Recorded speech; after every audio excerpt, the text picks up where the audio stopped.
Hey wedding fanatics, today we are going to be doing something very exciting. We are going to be taking a look at this Day-Brite IS232 fluorescent industrial strip light, and we are going to be converting it from F32T8 to F40T12. So let's start off here by talking a little bit about this fixture and taking a quick look at it. So I ordered this fixture recently off of eBay. It just came in this past Monday, and it is brand new. It was new in the box when I got it. I don't actually have the box in here. It was kind of gross, so it's in the garage now, but I do have the fixture here. Well, I ordered this fixture off of eBay, and it was a pretty decent price in my opinion. It was $30 for the fixture and $30 shipping, which adds up to be $60, which I don't think that's actually far off from a new version of one of these fixtures that you can still get today off Amazon or whatever. So I thought that was pretty decent. Maybe some of you don't. Feel free to express your concerns in the comments. But anyway, yeah, brand new fixture, not too bad of a price. I'm pretty happy. So of course this is an industrial strip light. So it's essentially a regular strip light, but it has this reflector on it to direct the light a little bit downward where you actually want it. So I actually have a use case in mind for this fixture. Currently, my dad and I are cleaning out our garage. It's pretty disorganized at the moment, but eventually we'll have it all cleaned up, and we'll be building a workbench out there for me to work on my lights and whatnot, and maybe even record videos. And I intend on using this fixture as sort of like a shop light hanging above my workbench. Of course, this is not really a shop light fixture. This is definitely a strip light that is designed to be surface mounted, but I'm going to somehow attach it to some shop light type chains and suspend it over my workbench. In fact, I think they even make chains that work with this particular fixture. So maybe I'll get my hands on those, or maybe I'll rig something up. Who knows? But that's the way I intend to use this fixture.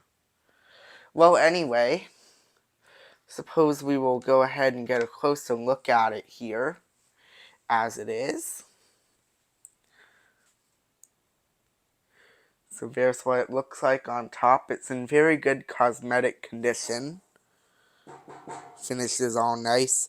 The only thing wrong with it on the reflector here are these scratches here. And I actually think I caused these because of the way I was taking out the channel of the fixture from the box. I opened it from the side and I just pulled the channel out. And at that point I didn't know that the whole top of the box opened. But I think I accidentally caused these scratches by doing that because the channel part actually like rubbed against this. So that's my fault. Hopefully the lamps will conceal that well enough for it to be a non-issue. And other than that, there's also a little bit of rust towards this end of the fixture. There's also some on the reflector. I guess it's on that end. So obviously this fixture got a little bit moist towards one end at some point. But anyway, let's go ahead and remove our reflector here and take a look at what we've got inside. Here's our ballast. Of course, it's upside down, but it's just some T8 instant start thing. Not too special there. Give some closer views of it. Read the information that you would like to read on that. Comes with these cheapo sockets. Yeah, those are bad sockets. And over here it comes with one of these things. And of course we have our two things here for the ends of the fixture. They just snap on. And in this bag is the clips for the reflector here, and also these like plasticky thingies. I don't know what those are supposed to be for, but I guess we'll find out. Well, last thing I'll show here is the label on the fixture, which is right here. Now notice it says Gen-White Thomas on there.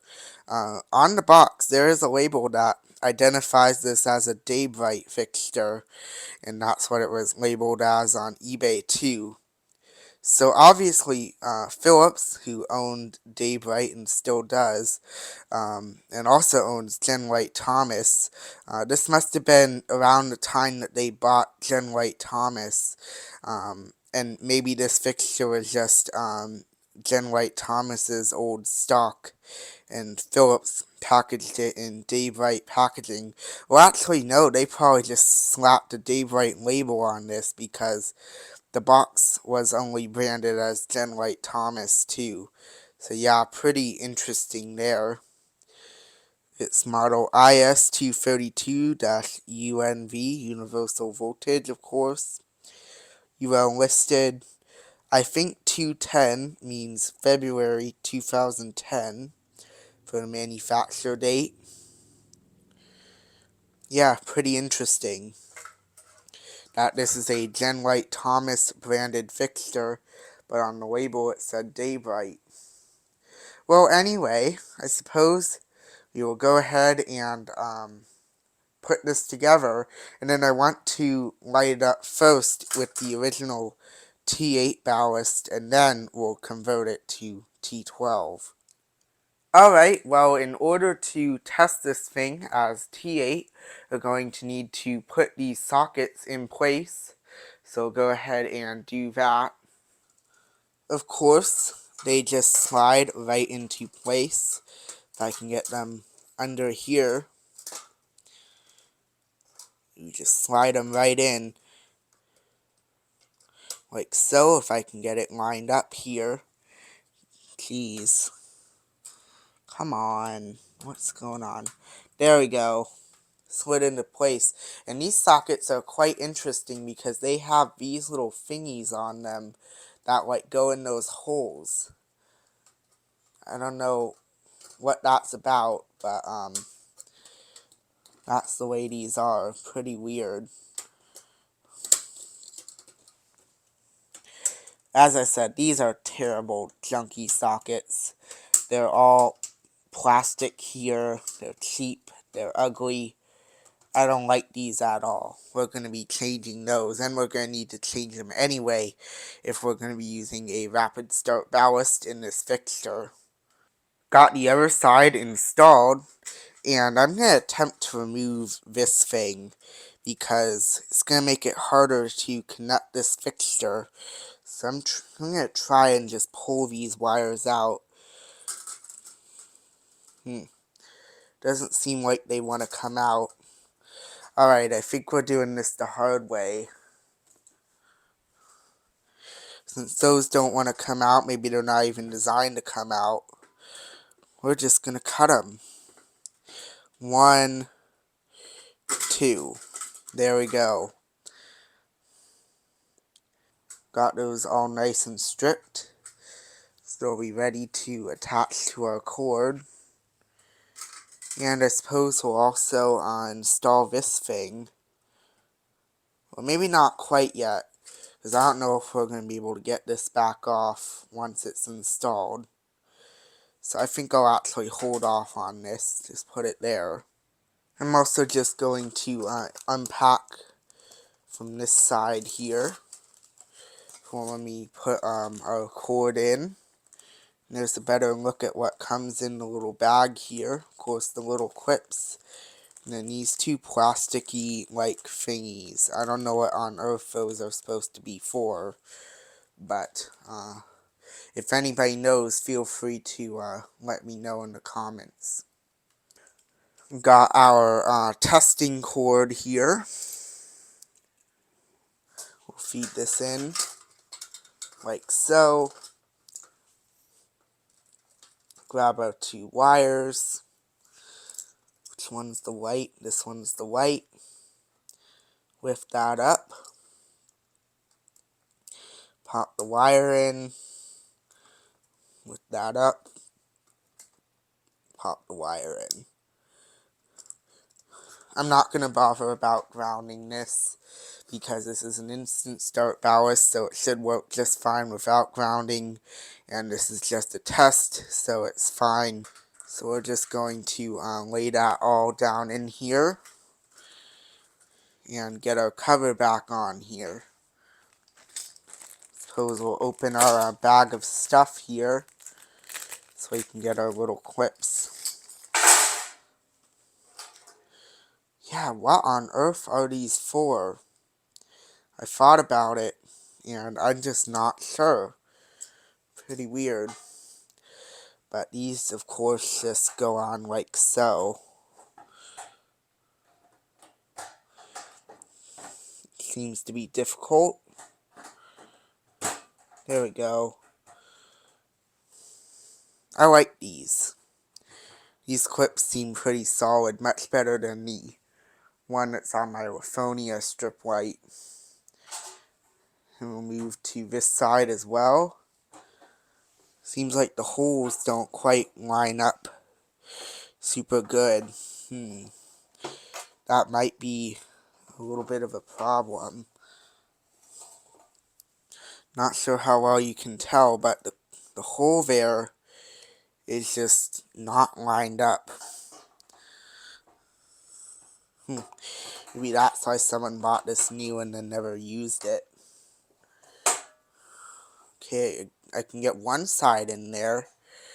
If only I can just get the other side in. Is this like not... Are these like not lined up properly or something? That's weird. Because now that looks a little bit better than the way it did before. Is it just a matter of like shoving the thing in? Whatever it is, I can't do it. And this is just a test, so I'm just going to leave it. We can figure that out later.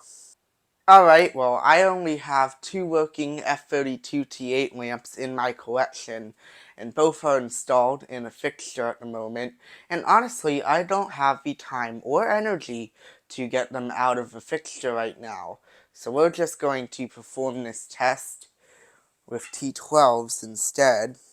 Should work just fine, just won't be authentic to the T8 ballast. Twist those in. Oh, this side going wrong. Nope. Okay. So there's that side. And then we'll get the other lamp here. This thing looks amazing with the T12s in it. I gotta say. It really does. Ugh. I totally did not get that in. Ugh. You know what? It takes 2 seconds to go to the other side here. Let's fix that. There we go. So now those are installed, and it's time to turn this thing on. First test with the original T8 ballast. 3, 2, 1. That was not an instant startup. Oh, wow. Wow, that was incredible. Did you see that action there? That was crazy. Wow. That's instant start ballast for you. Oh, it's flickering. Okay, I'm gonna go ahead and unplug this. This is going way more south than I thought it was going to. Well, I was not expecting that. I thought it was gonna work just fine. To be true, these are 34 watt T12 lamps. So maybe the T8 ballast doesn't like those, even if it would be fine with regular 40 watt ones. I don't know, but that was not what I was expecting. Let's try it again and see how it works this time. Okay, it seems to be working alright. Alright. Well, there it is in the original T8 electronic mode, albeit with T12 lamps.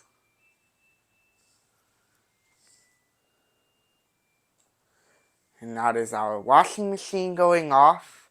So we'll go ahead and unplug this fixture here, and we'll go ahead and convert it to T12. Alright, well, what are we going to be putting in this fixture as far as T12 ballasts go? Well, get ready to feast your eyes on the incredible Universal Therm-o-Matic X. Rapid start ballast for 2 F40 T12 rapid start lamps. High power factor. I also ordered this on eBay, brand new. Even came with the box. I'll go ahead and get it here and show you. Universal Profit Pack Ballast. Very cool, and there's a label on this side. Catalog number 446 LRTCP. Very cool. This is also no PCBs, and this ballast was manufactured in 1979, so it's one of the very first with no PCBs. This ballast is equipped with a protected capacitor, so I think that's what Therm-o-Matic was. It was a early ballast with thermal protection. This one can also do 34 watt lamps or 35 watt as they're listed on the ballast here. Very cool. And here is the indentation on the back here. H79, so I'm assuming August of 1979. Very cool. Well, we'll go ahead and take off our reflector here from our fixture. If this clip will come off. Oh, jeez. Oh, well, I guess it's permanently installed on the reflector. Oh, maybe that's how you're supposed to get the other one on the other end here. You're supposed to insert it there first and then twist it. I see how this works. Got it. That makes a lot more sense. Well, I guess the first thing to do will be to remove the ballast that's already in there and install the new one. To remove these, we just gotta do the reverse of what we did to install them. Just gotta pull them out. Whoa. Was not expecting it to be that crazy of a removal process. These sockets are terrible. What are these? These are some terrible sockets. Suppose we should also do the other end here. That was much easier to remove that time. There we go. And of course, they're just connected together. Pull those out. There we go. And now it is time to remove this ballast from the fixture. And I actually had to find the right size socket for the thing here because it does not give you a spot to unscrew it with a regular screwdriver, which is a flaw in my opinion, because who's gonna have this when they're removing a ballast? There's that. And our ballast should just slide right out. There we go. There's some kind of imprinting on the back here. 2DA. And of course we got all the different spots here where you would put different size ballasts. And we'll go ahead and slide this out the end here. Or nah. That doesn't make much sense. We'll just Move the wires here from it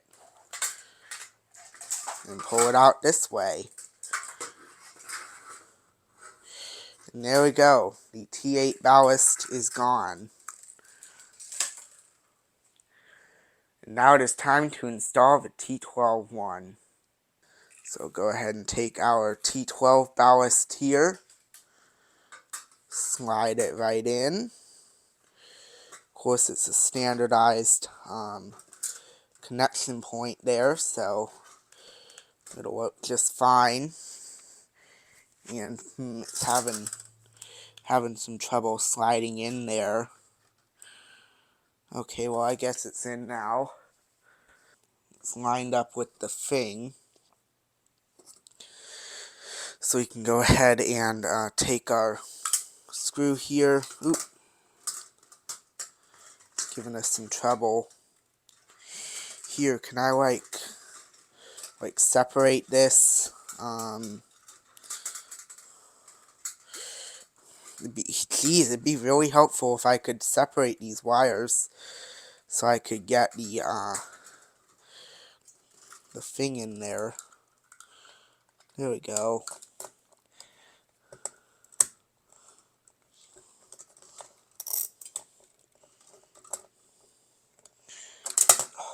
Wow. This is really giving us some trouble here. Unless it's not even lined up. Maybe this isn't pushed in all the way. Alright, got that in. Alright, next step is to attach the sockets to the wires from the ballast, or lamp holders, or whatever you want to call them. So here they are. First thing we gotta do here is, of course, stick our wires in. You just stick them in and they go right in.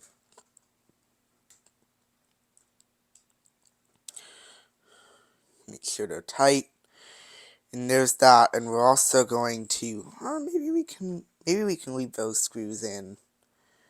I don't think they're actually gonna interfere, so I'll just take those out another time. Let's go ahead and do the blue side here. Same thing, just sticking the wire in there, making sure it's tight, and same thing there. And then we're just going to do the same thing with these sockets as we did with the T8 sockets. Just slide them right in and, they don't seem to be fitting in. Ooh, that's a problem. Is there a way to oh, okay, I see how they work. Okay, I thought you were supposed to slide them in that way with that thing, but I guess you have to do the one up. Oh my gosh, can I get this on camera? I thought you were supposed to slide them in there, but you're actually supposed to slide them in there. And I guess we are going to have to remove those screws. Alright, let's try that again. Slide this right in. And there we go. Oh, never mind. This doesn't line up. I was going to say maybe we can screw it back in there to keep it a little bit more solid, but it doesn't seem like we're going to be able to do that. Do the other one there. Perfect. Alright, now we gotta do the other side. And this is going to be interesting because we're going to need to have the wires that interconnect as well between the two sockets. So here we have our yellow wires, and for the interconnecting wires, I have the original one that was on the T8 ballast plus part of that red wire as well, and that should work just fine. So we'll start with one of these sockets here, push that in, make sure it's solid, do the other one as well. Make sure it's solid. And then we'll push in the white one here. Whoa. Okay. push in the white one, make sure it's solid, and then push in the red one, make sure that's solid. And then we can do the other socket here. Push in the white one, make sure that's good, and push in the red one, make sure that's good. And now we can put these sockets on our fixture here. Very good. Oh, guess we're going to have to bend those down so they don't come off. And that one. And alright, we are in business here as far as our sockets go. Go ahead and do some wire management here real quick, and then we'll figure out what we're doing next. Alright, we're back here again. This time we're going to be wiring the ballast to our temporary cord here. So we'll put the black wire in the black thing. That's pretty long, but oh well. And the white one, is that black one in all the way? Yeah, it's in all the way. I guess it's just really long for some reason. And because this is a rapid start ballast, we are actually going to need our ground here. So we'll go ahead and just put that around the little screw over here. It was a little bit of a struggle, but I got it on. Alright, the last thing to do here is to get the cover back onto the fixture here. Oh, yeah, I knew that was going to happen. So much easier now that I just let the clip in there. I don't know why I didn't do that before. That makes a lot more sense that way. Well, I suppose we can install our lamps now, and this I need to get the end things on here, but I can't even do it on this side because of the cord. But the other side was super difficult. I tried doing it, and it didn't go down well, so I'm just gonna worry about that another day. Hopefully the lamps will stay inside okay. Twist these in. Again, 34-watt lamps. This time, because I don't have the time and energy to get out 40-watt ones right now. Up. Come on.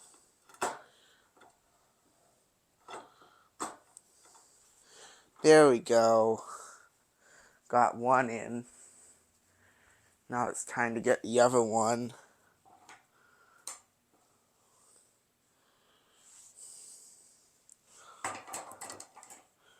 Of course, that's going to want to come out.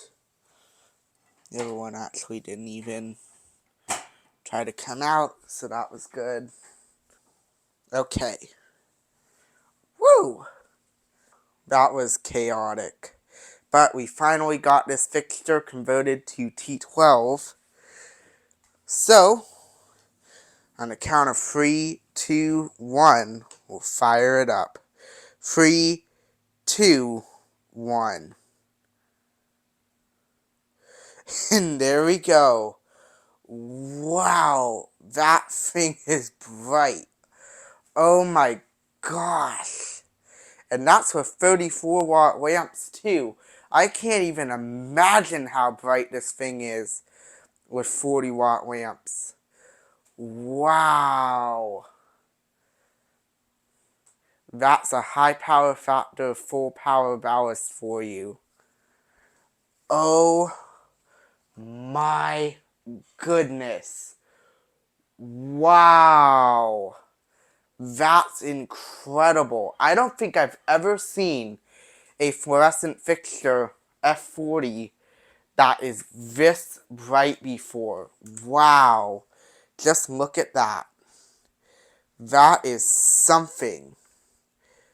Wow, that's just something else. And 34-watt lamps too.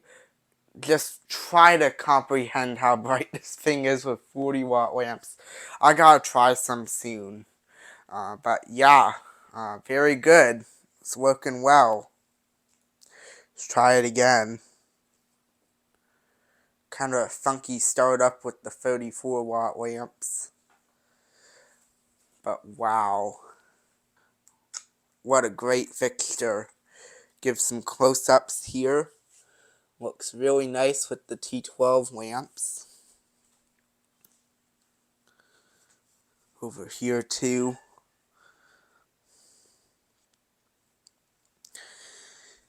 Incredible. I'm very happy with this conversion. It's not very loud either. Maybe you can hear something. Yeah, I'm very happy. We'll do one more startup here. That was a pretty normal rapid startup. We'll give it a second and give it one more go. There's the funky 34-watt startup again. Of course, despite how old this ballast is, it should be perfectly fine with the 34-watt lamps because it is technically rated for them. So yeah. Can I not focus on it? There we go. Now you can see what it looks like a little bit better without the camera making the rest very dark. Alright, well let's go ahead and unplug this thing. Turn the lights back on here. I don't think I could be happier with this thing. It's pretty high quality and it's very nice now being T12. Alright, this part is being recorded several days in the future here, but I just want to show that I got the end plates on the fixture here. Here's this side, and here's the other side.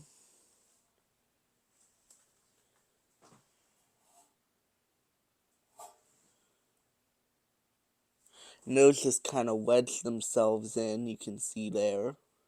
And despite having the end plates on here, we still have a little bit of a socket issue.